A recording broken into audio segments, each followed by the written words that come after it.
All righty. It's good to be back. Appreciate all your prayers. Me and Damien, while we were gone, it was exceedingly abundantly overwhelming success and a lot of fruit down there in Nicaragua.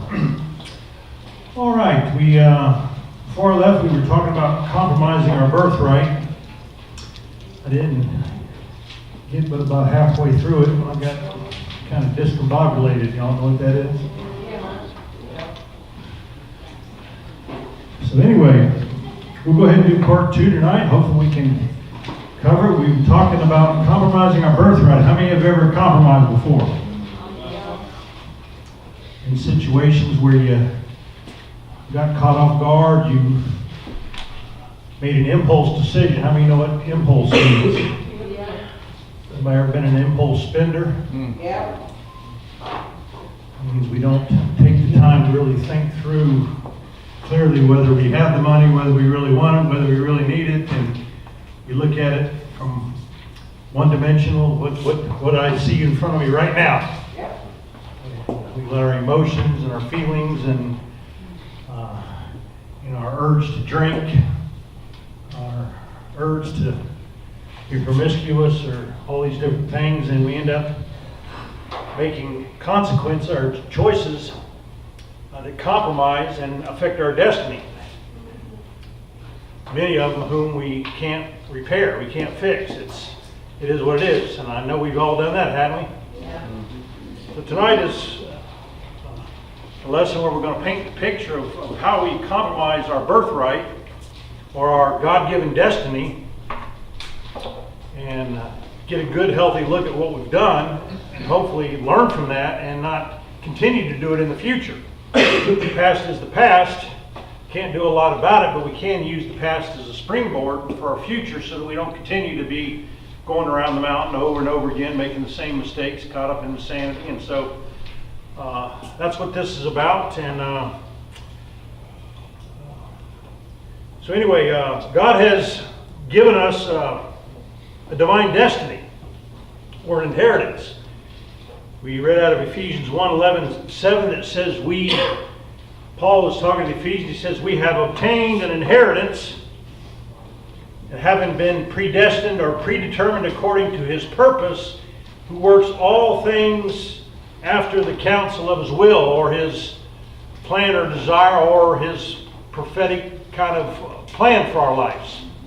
You heard me say before that God, before we were ever born, there was kind of this big book where in that book were written all the days that God had mapped out, that he was planned, that he had purpose for us in our lives. And we've gone through life and we've messed that book up a lot, haven't we?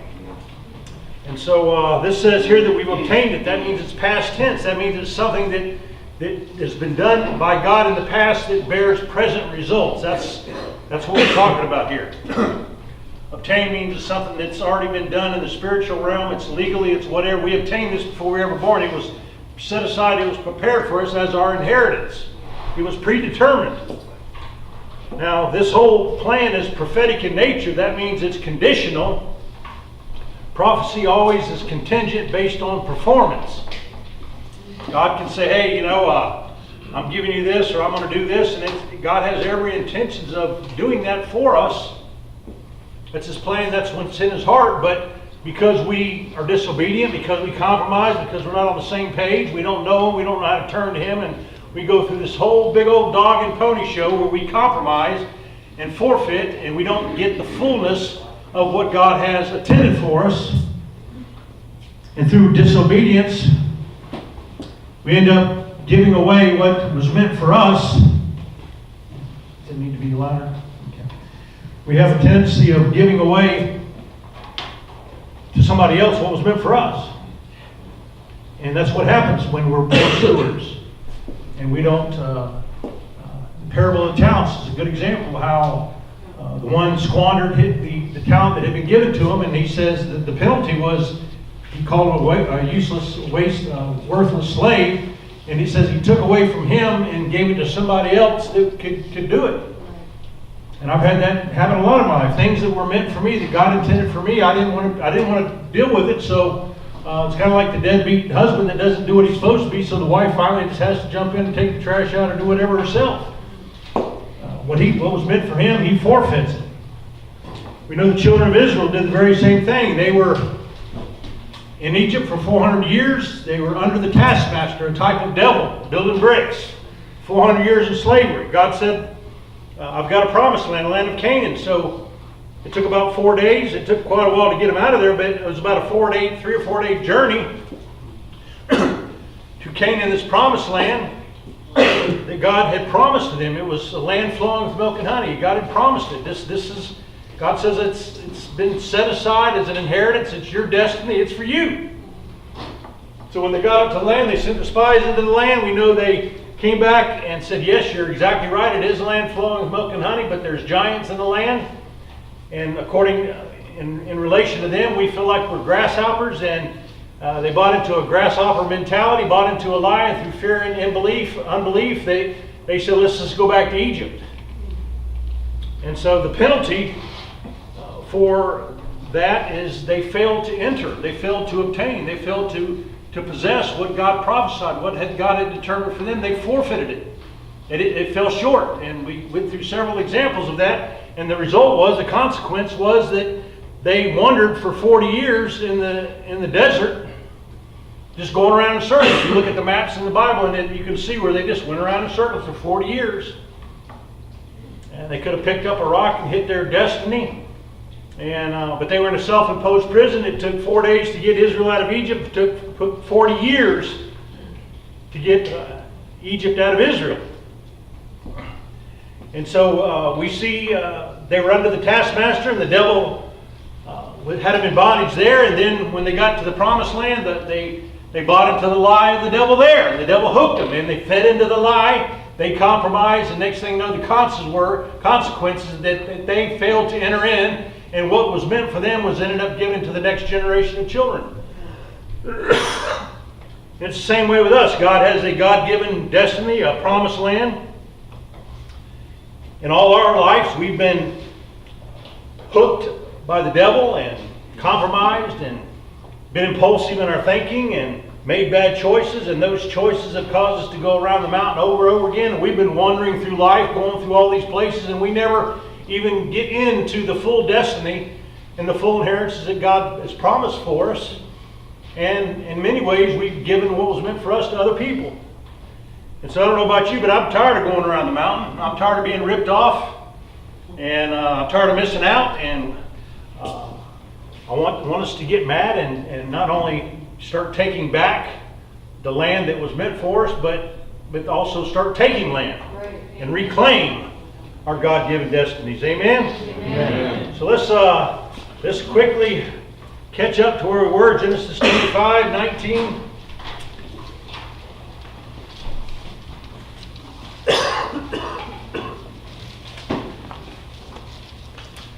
I'm feeling that little scratch going on my throat. In the name of Jesus.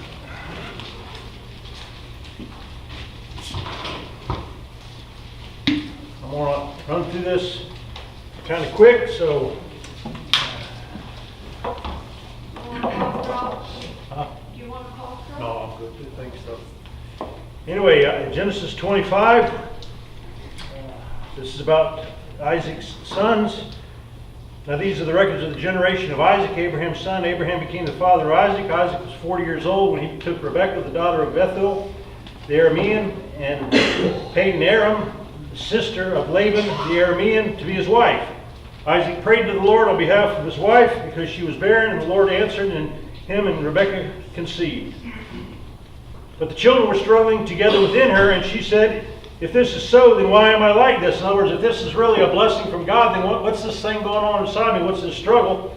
And the Lord said to her, you have two nations in your womb. It actually means two rival nations. Two nations that are at odds. Two peoples, two types of people, two attitudes, two natures. And two peoples will be separated from your body, or out of your body will come two different nations, two different attitudes, one good, one evil. and the older shall serve the younger. This is God prophesying. He says right here that this is going to be different than what normally happens. In this case, the older is going to serve the younger. So this is important to know this, that God always ends up getting his way, okay? Come easy or come hard, God's going to see to it that things turn around. Even though the children of Israel missed out on their promised land, the fact is that it came back around and they ended up getting what God originally intended, but it just happened through somebody else, and that's the problem. When the boys grew up, well, it says the first one came forth red all over, hairy, and his name was Esau. That's where we get the word red is Edom, which is where we get the Edomites, that whole nation of heathens. Afterward, his brother came forth holding his heel.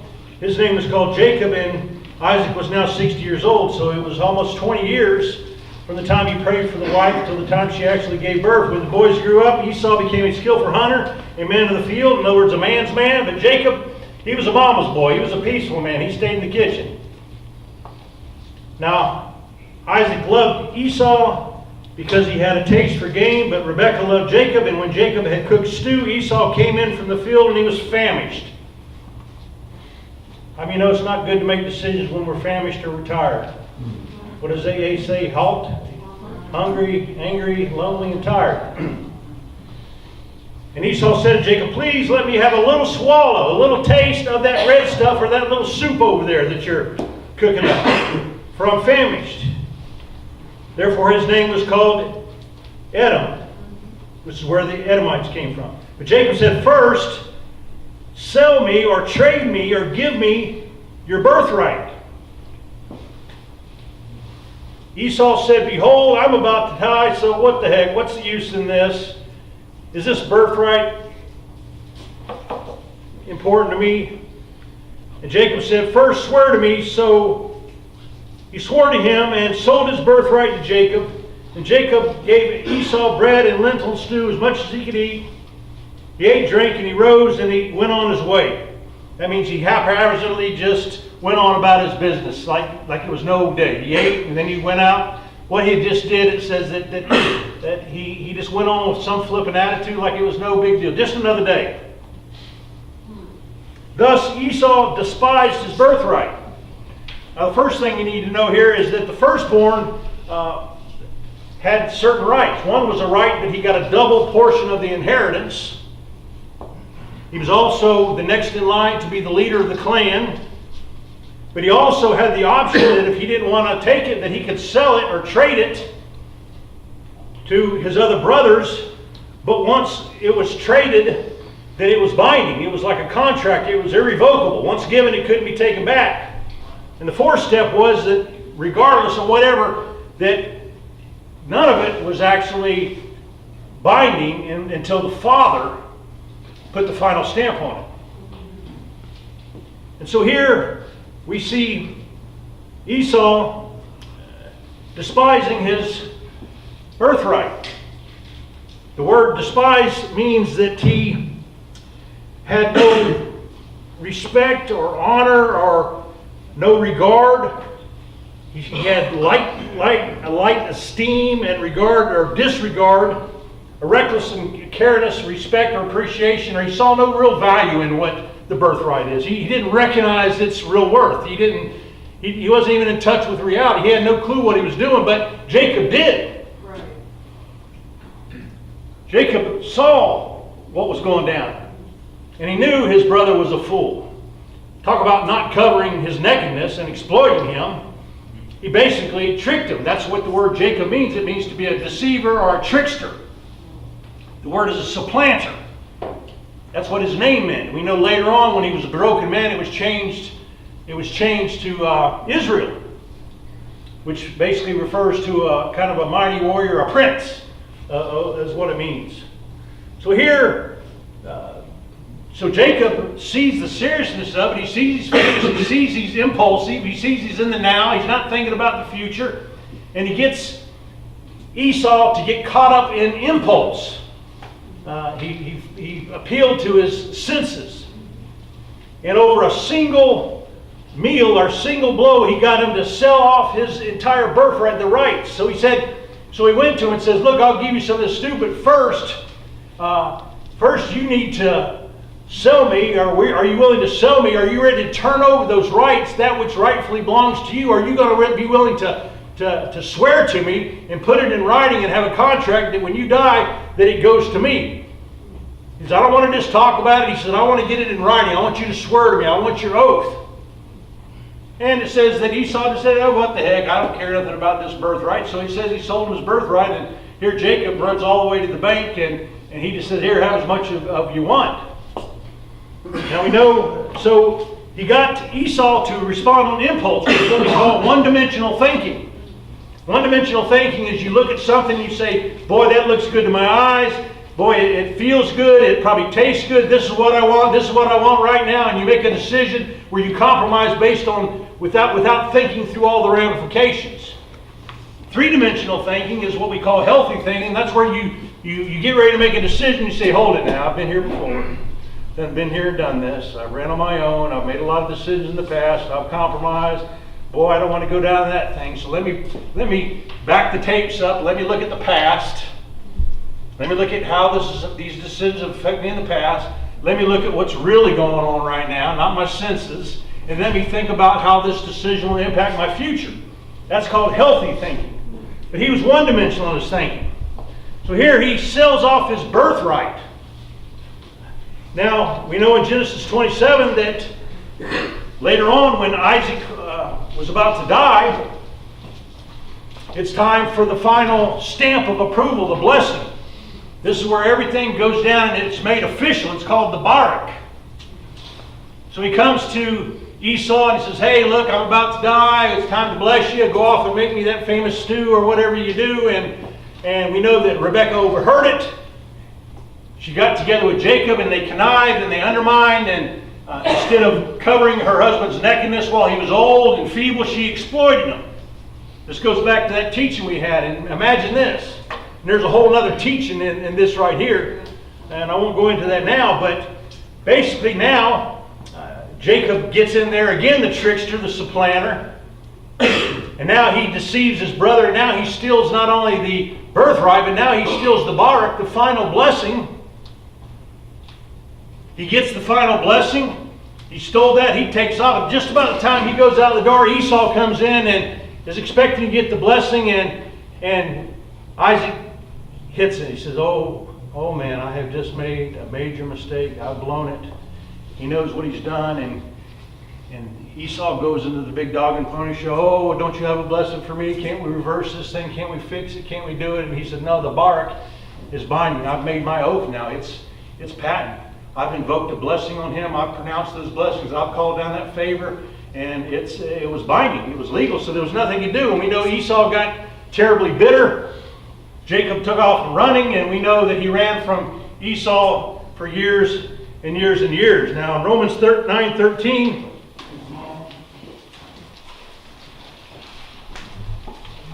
Paul talks about this kind of thing, talking about, I think it's in the section of the chapter where it's talking about God's sovereignty.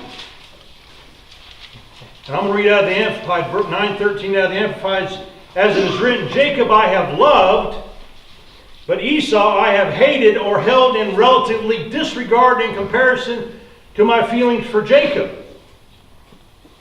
Now, what does all that mean? Basically, it talks one thing about prophecy, about God's intended plan and purpose.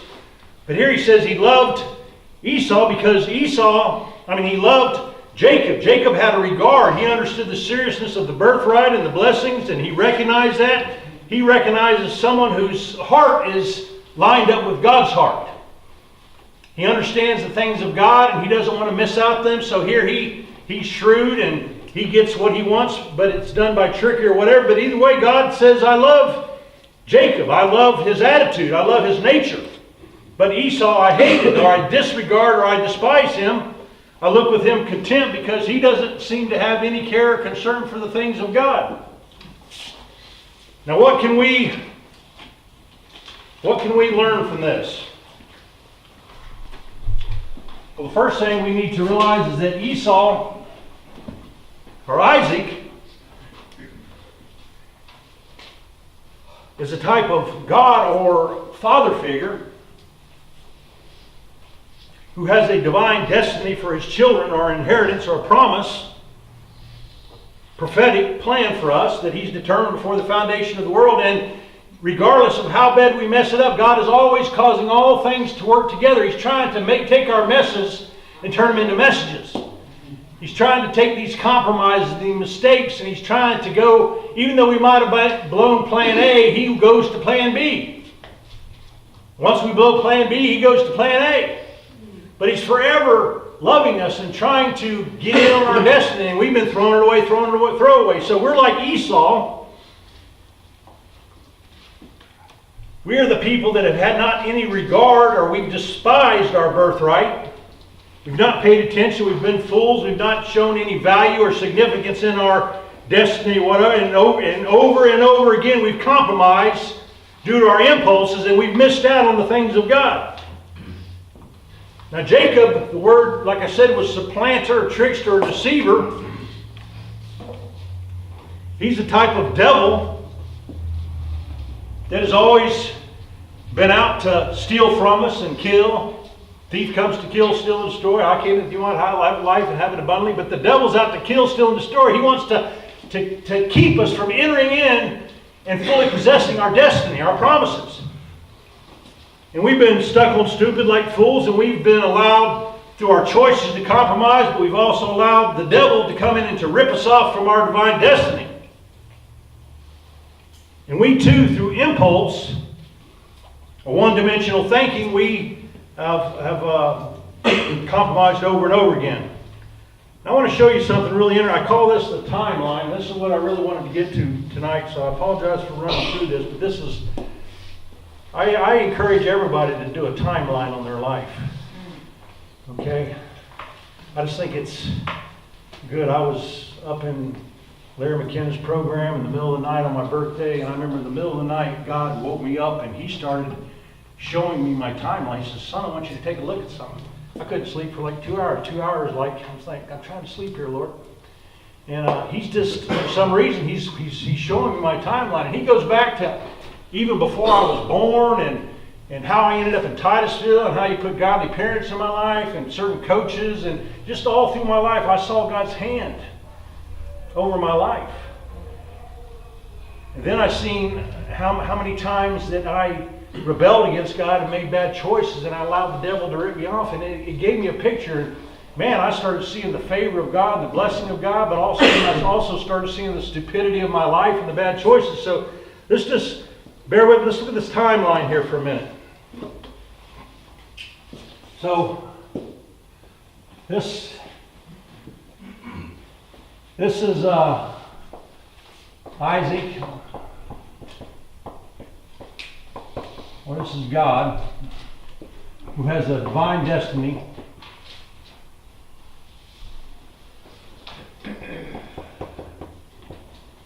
Promise or an inheritance.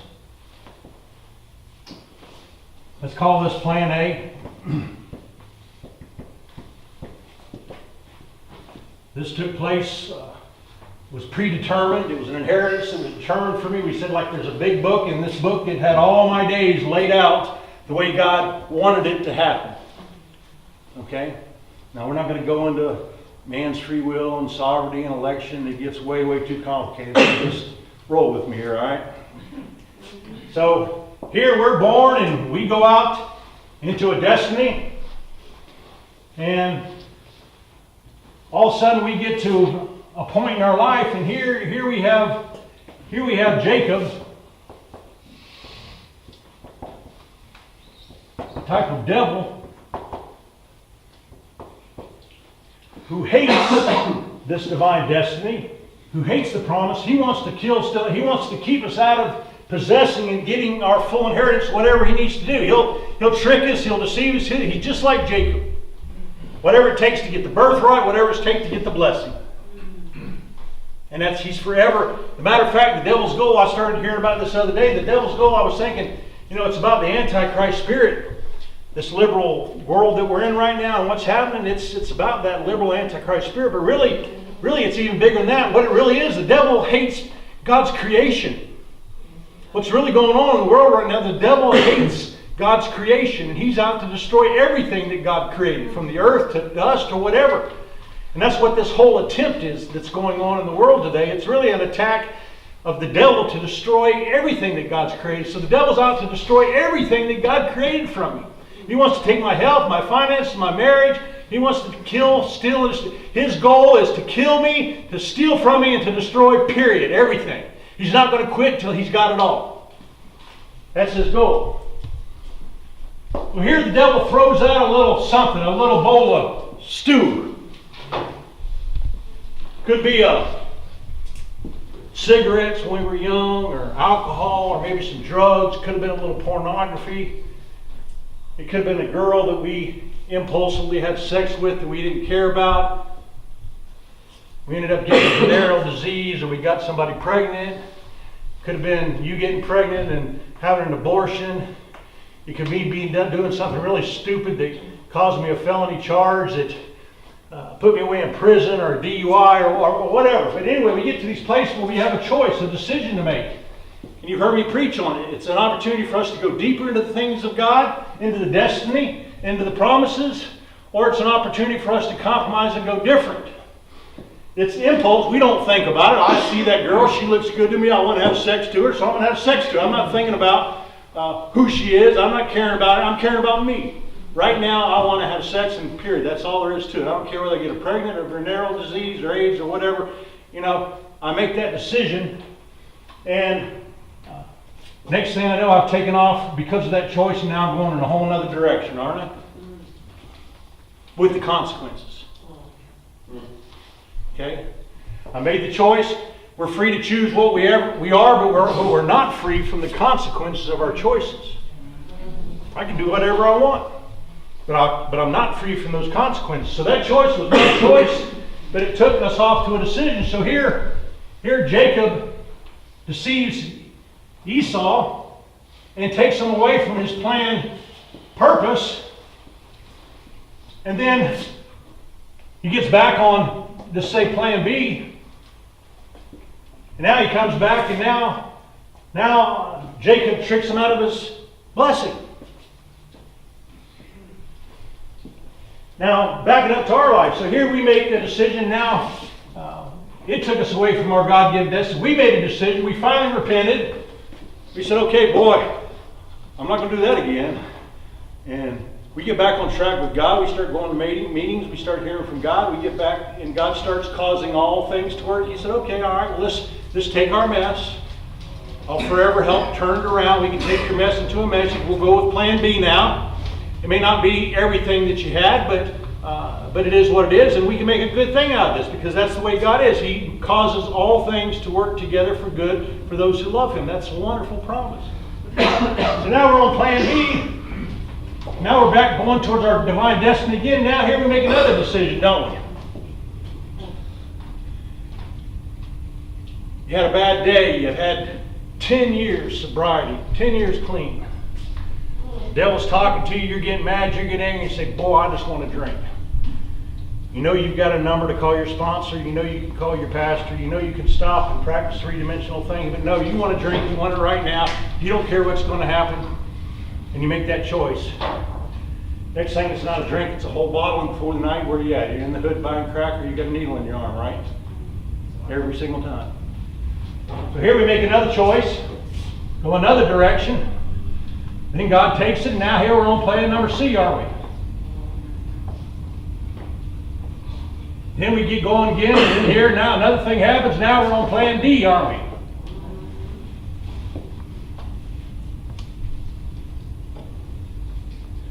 Now, look at this big old dog and pony show. What would it have been like right here if I'd have said, no, a little bowl of porridge ain't worth it. A little bit of sex, a little pornography, one drink, it's not worth it. I've been there, done. No, what would happen if you'd have pushed on through? What if you would have kept on pushing through? What if you would have went with plan A? Who knows? I'm stinging everybody tonight, because I'm stinging me. I could go through a whole thing about me. Okay? I'm sitting there kicking myself. It's recalling things. Talking about euphoric recall. But who knows? I mean, if I'd have done what I want, I could have been maybe a major league ball player or could have been a lawyer. I mean, there's a lot of things, but who knows? I won't never know, will I? No. Now, what will happen now if, even though I made a big mess up here, what if I just keep going straight? What's it going to be like in the future, tomorrow, a year from now? Okay, regardless of the path, what's going to happen now if I keep going and God turns things around and does what He needs to do? Where will I be in a year? It's unlimited, isn't it? Right. Because we know God wants to do things. Right. Now, what's it going to be like if I keep making these decisions and I keep making these decisions? Where is that going to lead me in my life if I keep staying stuck on stupid and I keep going around the mountain doing the same thing over and over again? It's insanity. Where's that going to take me? And the next question I want to ask you is to identify what have been your stews? What have been your little compromises? What have been your little areas? You know, I know what mine are. I don't need to know what yours are. You need to know what mine are. You don't need to know what mine are, but you need to know what yours are. And it's important to do this timeline so you can begin to see the area, how you've compromised. Not to beat you up, not to condemn you, but to make you angry, to make you mad, to make you realize that you've allowed the devil to rip you off, and who knows what we could have been. Now, Hebrews 12:15-17 says,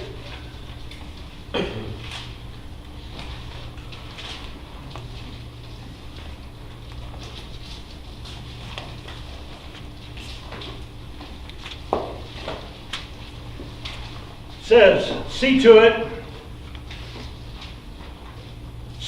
that no one, make sure that nobody comes short of the grace of God. Let's play with this a little, if you can bear with me and not take something out of it. Don't freak out here.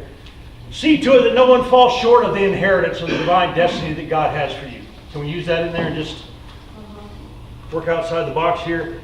Also see to it that no root of bitterness springs up and causes trouble, and many be defiled. Then it says in verse 16, and that there be no immoral or godless person like Esau.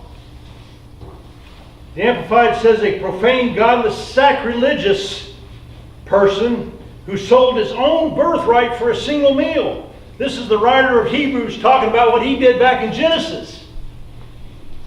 So Esau's being stuck on stupid not only made headlines back then, but it continues to make headlines. And here now the writer of Hebrews in the New Testament is still talking about this guy and how he made compromises. And now he's telling us, don't do like he did. Don't be stupid.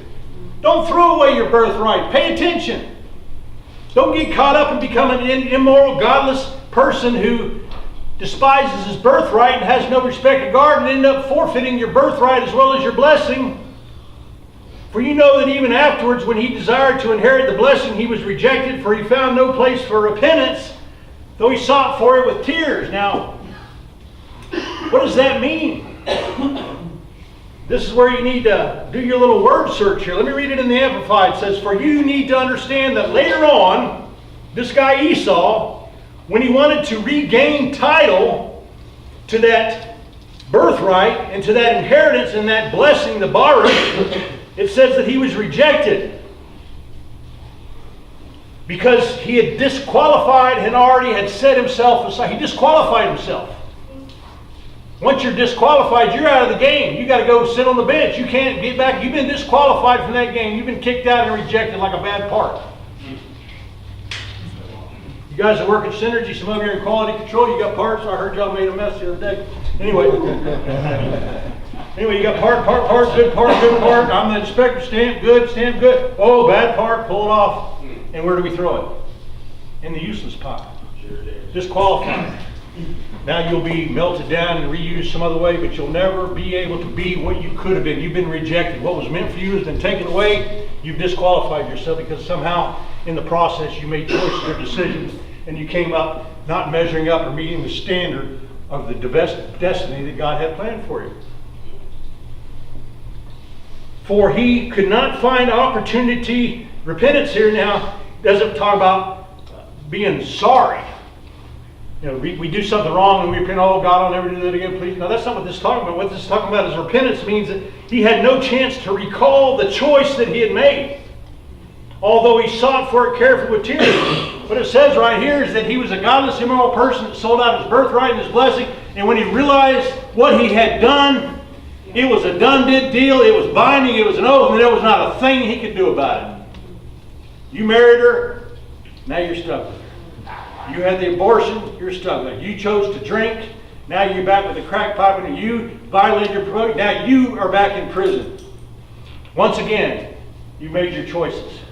So he says, see to it that you don't end up like this. So what we're saying, this is the Hebrew writer teaching to us the same thing I'm teaching to you, that we can learn from Esau, we can learn about Jacob, the deceiver, the devil, and we can learn about our father from this whole lesson. We cannot do what he did, and we cannot miss out on everything that God has for us. He sought repentance and couldn't fix it, but we're under grace, we're not under law. God now causes all things to work together for good.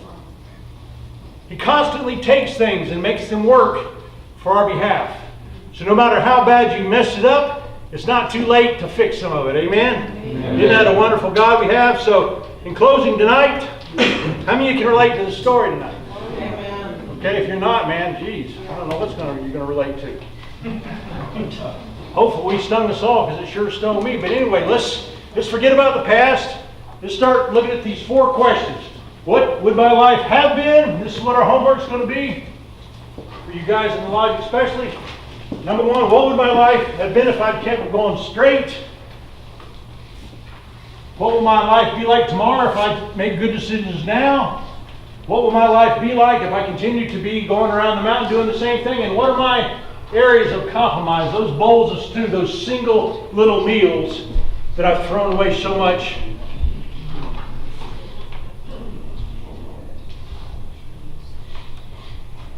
There's an old saying, don't sacrifice your future. Don't sacrifice your future. This is a good one. Don't sacrifice your future for the altar of the immediate. Okay? Don't look at what's sitting on the altar in front of you right now and bite into that short term and miss out on the long term. Amen? Amen. All right, next week God gave me another message I think it's going to flow with it. It's called Creating an Ishmael. We're going to talk about how Ishmael was created and the mistake Abraham and Sarah made and how it cost them, and we'll look at their timeline next week. Amen? Amen. Okay, we are off to Dublin tomorrow, me, Lance, and Bennett, so please be praying for us. And in the meantime, we love you. See ya.